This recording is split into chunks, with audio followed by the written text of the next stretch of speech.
My name's Cabral. I had the opportunity to host the Youth Focus Workshop for the Vista 2035 General Plan Community Engagement Town Hall. Come check out what happened.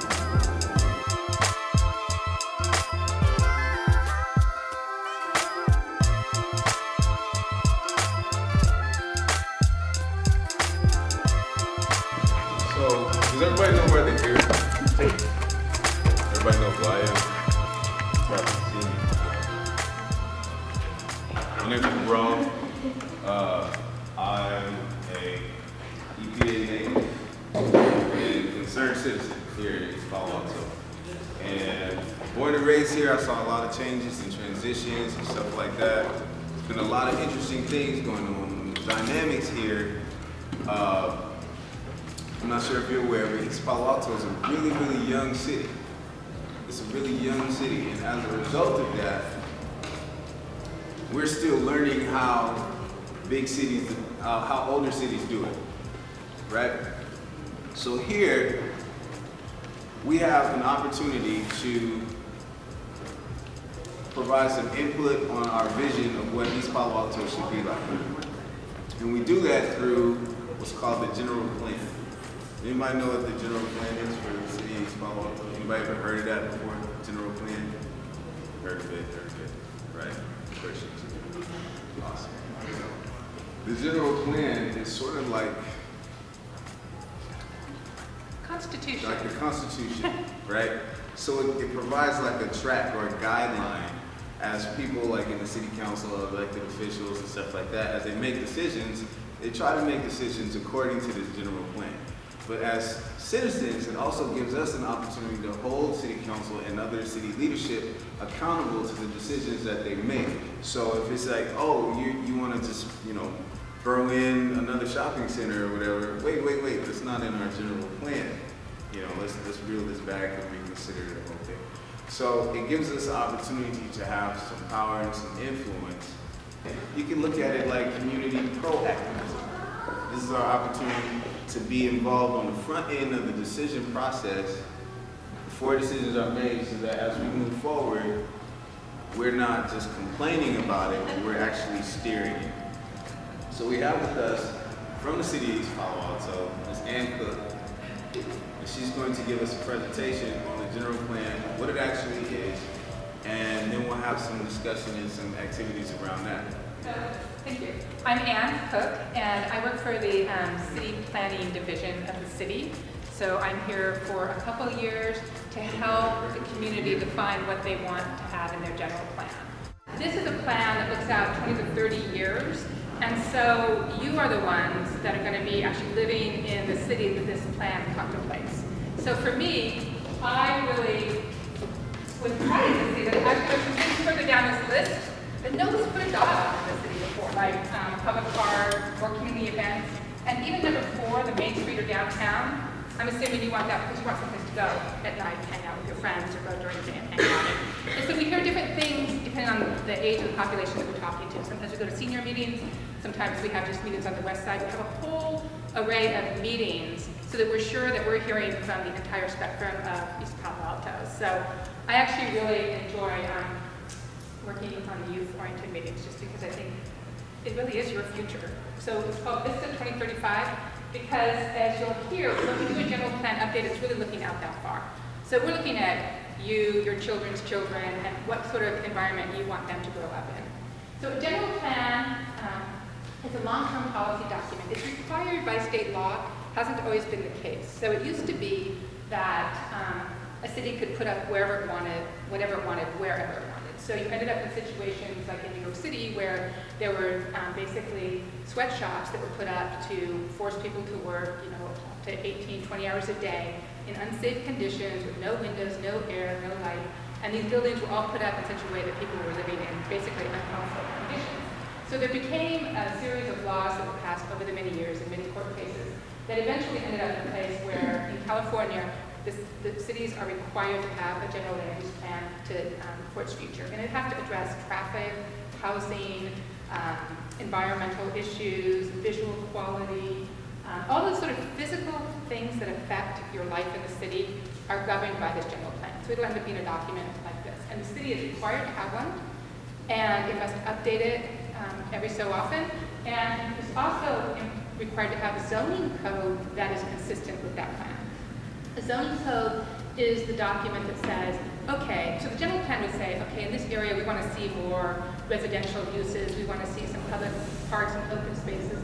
The zoning code then talks about, okay, those buildings can be no higher than this, they can be no bigger than that, you have to have so much open space around it, you have to have this much parking.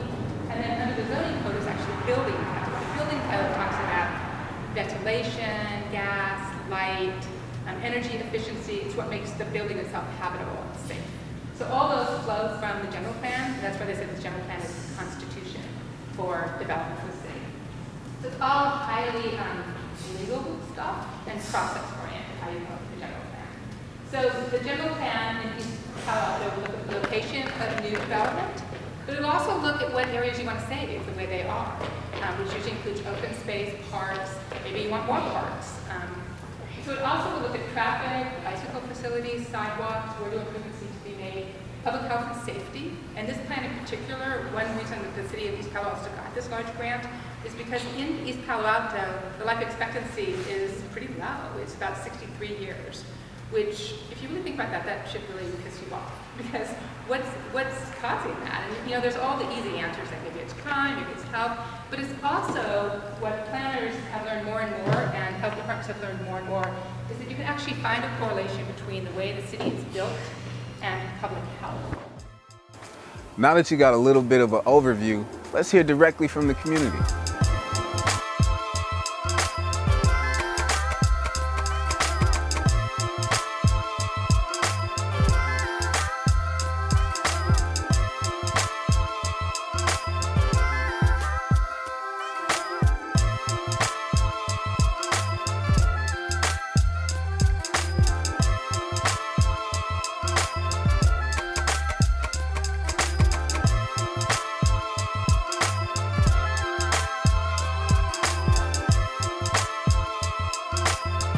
First question was, what makes East Palo Alto unique?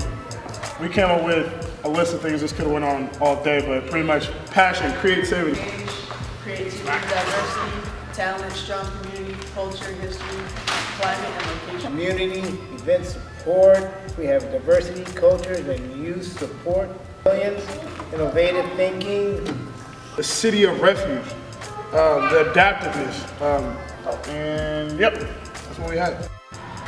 My vision for East Palo Alto is a place that children and elders can feel safe, but we also stick with our roots and keep things that make the city unique.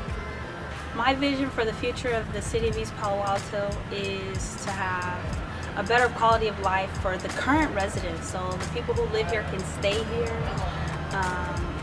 live affordably, have healthy choices in their living, so open space, less traffic congestion, more mom and pop shop, retail,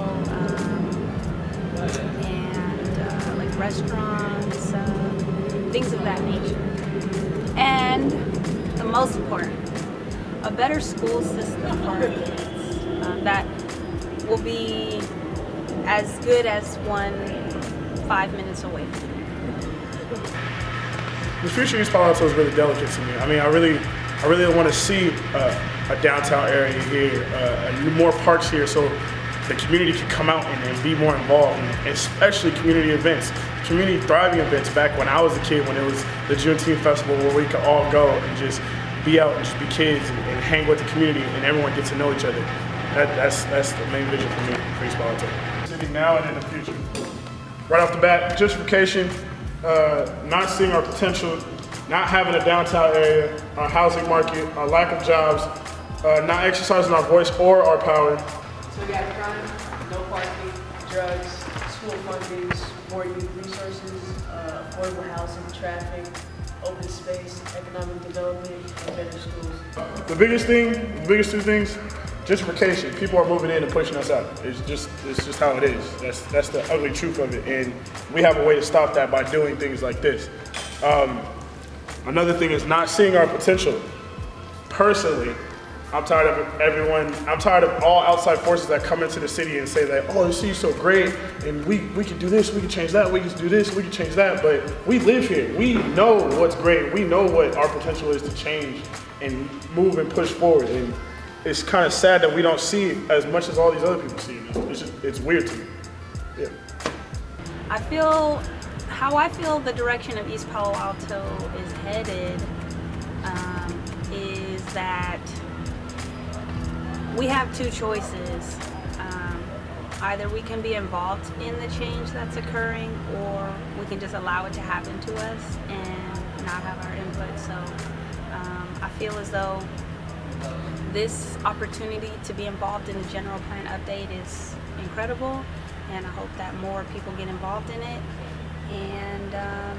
and that way our voice will be heard and we'll be involved in the process. I think we're actually going in a pretty good direction because we're doing things like we just added a playground at Bell Street Park, and now there's this really nice mural, and I feel like going to things like this will like inform me about what we're going to do, and then soon more people will come, and then the city will kind of be like, we'll unite together and we'll like plan things together within the next 30 years. I do feel more informed about the general plan, and when I feel more involved in the process because I'm here today, and also I'm hopeful for the opportunities to come to continue to be involved in the process and just to get my vision. Yeah, I feel more informed about the general plan because before I walked into the room this morning, I didn't really know what the general plan was or like what to even think about East Palo Alto within the next 20 to 30 years.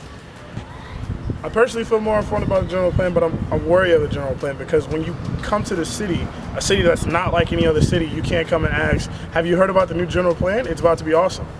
Nobody's gonna know what a general plan is here. And what I feel like leaving this meeting today, it was a good meeting because the youth that was involved was very, very accepting of the knowledge. And I feel like we're gonna leave here with a greater understanding of the general plan, but going forward, the way we set up the general plan, the way we present the general plan needs to be changed. Wow, that's a lot of information to take in. As you know, East Palo Alto has a long history of civic engagement and community activism.